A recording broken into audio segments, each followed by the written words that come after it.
Everyone is asking why the US Navy refuses to escort vulnerable oil tankers through the world's most dangerous choke point.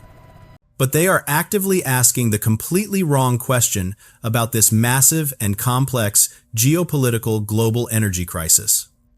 The real question is, why should the United States risk American lives and billion-dollar warships to protect foreign cargo? Now, the #1 energy producer on the planet. America has zero reason to protect oil sailing directly to China and Europe. Across social media platforms, millions of armchair generals are passionately demanding that the military just solve the issue. The logic sounds completely bulletproof to anyone who does not understand the fundamental realities of modern naval warfare.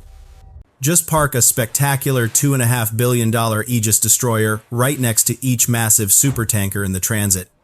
That magnificent warship proudly carries 96 advanced missile cells ready to intercept incoming hostile aerial targets. It features the most highly advanced and sophisticated combat tracking radar system that currently exists on the entire planet. These incredible sensors can literally track a high-speed ballistic warhead flying aggressively through the upper exosphere. According to this flawless internet logic, the problem is instantly solved, and the highly valuable crude oil flows peacefully. However, this is the exact tactical physics equation that absolutely nobody in that loud online debate seems to comprehend. The shipping lane slicing right through the incredibly hostile Strait of Hormuz is barely a mere 2 nautical miles in width. You are trying to defend a floating metal island that weighs well over 300,000 tons in a severely tight space. Escorting a tanker through a 21-mile-wide choke point is absolutely not about demonstrating overwhelming naval supremacy. This incredibly tense operational environment is purely a calculated exercise in risk management, not absolute protection. The terrifying threats are suddenly emerging from completely unexpected directions that the destroyer was never built to handle. If you seriously think that armed escort missions are just a simple geometry problem, this analysis will break that assumption. We are going to decode exactly why the most powerful surface warship in the world instantly becomes a massive tactical liability. You must prepare yourself for the absolute truth because the mathematical reality of this narrow strait is about to get uncomfortable. The strategic commanders operating in the Pentagon are actively choosing not to subsidize global shipping security for completely free. The US Navy is absolutely not just guessing about the extreme tactical realities of convoy escort operations at Hormuz. It has done this before during the massive Operation Earnest Will from July 1987 to September 88. Kuwaiti oil tankers were reflagged under the stars and stripes just to aggressively justify US Navy escorts through the Gulf. On April 14, 1988, the frigate USS Samuel B. Roberts was escorting exactly that specific kind of convoy. The warship radar was highly active, while the dedicated crew was actively scanning the horizon for any hostile aircraft or boats. Then a massive Iranian contact mine violently detonated right beneath the ship and ripped a devastating 15-foot hole in it. The heavily armed ship that was supposed to protect the vulnerable convoy now had to be desperately saved by the convoy itself. The brutal lesson from that specific era was abundantly clear to every single naval commander operating in the volatile region. You simply do not solve a deeply complex escort problem by blindly adding more billion-dollar escorts into a confined waterway. Now we must urgently understand the exact physical nature of the massive maritime assets that we are theoretically protecting. A very large crude carrier, or VLCC, is the absolute structural backbone of the entire global energy transit logistical network. It is over 1,000 feet long and carries a staggering 2 million barrels of crude oil while displacing 300,000 tons. A fully loaded VLCC stopping distance is literally measured in nautical miles, and its turning radius spans thousands of feet. At a full sea speed of roughly 15 knots, the massive ship needs several highly critical minutes just to change its course. But there is a massive evolutionary difference in structural engineering between modern ships and the vessels of the 1980s. A single explosive drone strike is absolutely not the immediate death sentence for a commercial supertanker that it used to be. Thanks to the post-tanker war dual-hull mandate, these modern maritime leviathans can safely take a punch and keep floating. The double layers of thick commercial steel drastically reduce the horrific threat of a catastrophic rupture and massive oil spill. This crucial structural resilience means the U.S. Navy does not need to panic over every single minor asymmetrical harassment tactic. Escorting these floating fortresses through a narrow corridor is unnecessary when the vessels themselves are built to survive hits. The brutal reality of the situation entirely revolves around the unforgiving geographical geometry of the Strait of Hormuz. While the absolute widest point of the waterway measures roughly 21 nautical miles, the actual transit path is tiny. The International Traffic Separation Scheme ruthlessly confines all commercial vessels to a corridor just 6 miles wide. These massive supertankers must travel in a strict, single-file line inside a ribbon of water narrower than airport runways. Now you must carefully examine the highly elevated mountainous terrain aggressively dominating the Iranian coastline nearby. Here is where the magnificent Arleigh Burke destroyer and its billion-dollar Aegis combat system begin to fundamentally fail. The newest Flight 3 hulls carry the incredible SPY-6 active electronically scanned array radar for maximum aerial detection.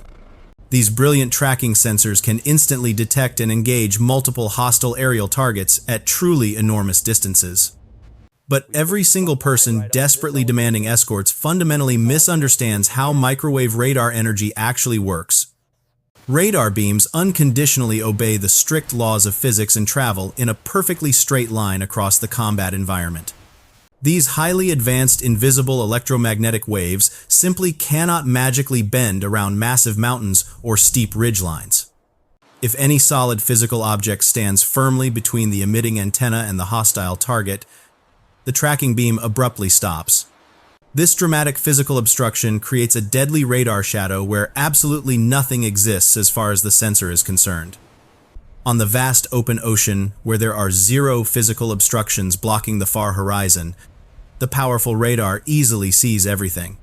But placing that exact same advanced antenna inside a narrow strait lined with massive towering mountains changes the entire game. Every single rocky peak and jagged cliff face aggressively carves a massive, unreadable shadow directly into the radar coverage. In the strait, billion-dollar Aegis combat systems are handicapped by terrain masking because coastal mountains hide the launchers. This terrifying geographic reality severely limits radar functionality and drastically reduces a defending ship's reaction time. The hostile Iranian military forces have brilliantly positioned highly mobile missile launchers inside deep coastal rock tunnels. These hidden underground mountain complexes flawlessly conceal the massive heat signatures of the mobile missile launching systems. The incredibly dangerous terrain masking effect successfully hides the impending strike from the destroyer until the final moments. A ship-based radar simply cannot see the deadly incoming threat until the high-speed missile finally clears the towering ridgeline. The highly sophisticated surface sensor is absolutely not broken, but the ruthless coastal geometry completely broke its physics. This fatal geographic flaw strips away every single technological advantage that the magnificent surface warship was designed to use. A defensive warship desperately trying to protect a massive tanker cannot defeat a solid mountain range that protects enemy weapons.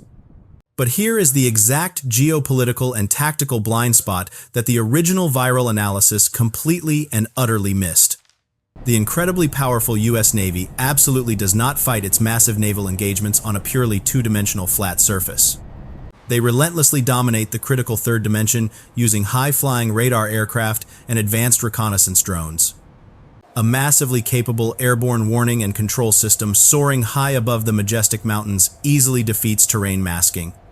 These spectacular aerial platforms look directly down into the hidden coastal valleys to instantly spot the hostile mobile launchers. However, the absolutely terrifying modern anti-ship cruise missiles aggressively present a completely different mathematical nightmare.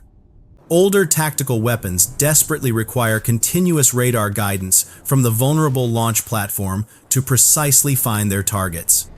Modern anti-ship cruise missiles are intelligently equipped with their own highly advanced autonomous terminal phase seekers. This terrifying technological evolution means the hostile launch platform can simply shoot and scoot long before any retaliation. The defensive Aegis interceptor desperately needs roughly 10 to 15 crucial seconds of flight time to reach the engagement point. Inside the heavily cluttered and congested strait, this razor-thin mathematical margin of error is brutally measured in single digits. One minor radar hesitation or one confusing clutter return that delays target classification guarantees a catastrophic missile impact. Out on the vast open ocean, an Aegis destroyer completely owns the tactical geometry, but inside Hormuz, the geometry owns the destroyer.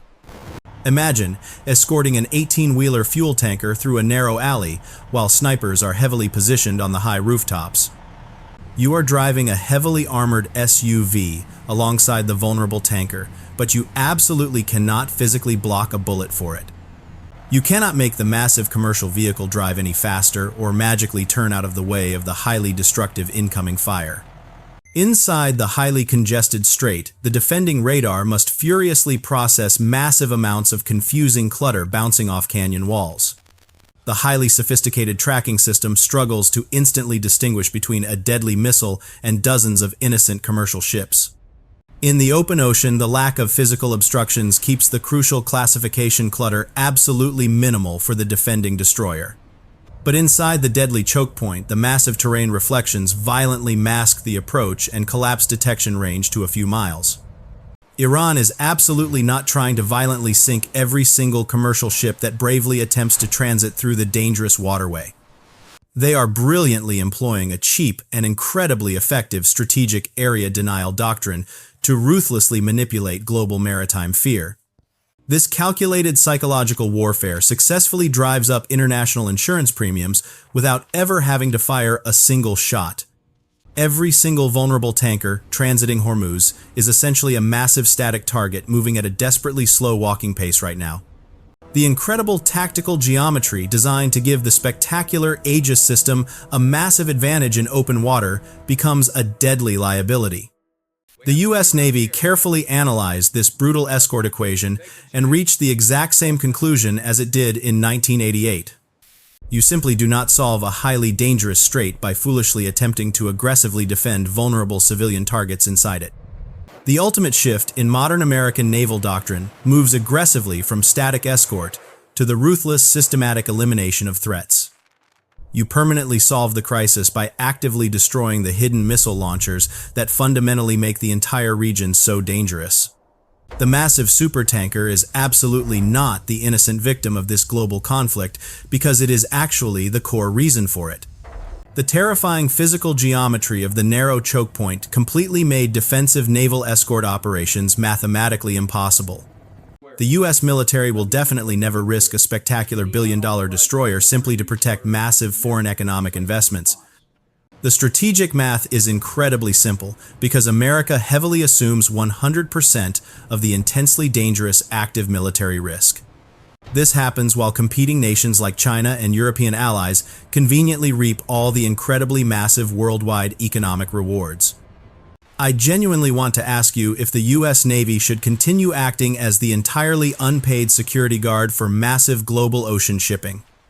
Or is it finally time for the rest of the world to boldly step up and aggressively build their own highly capable defensive naval escorts? Please let me know your highly brilliant geopolitical strategy right down in the incredibly active comment section located directly below.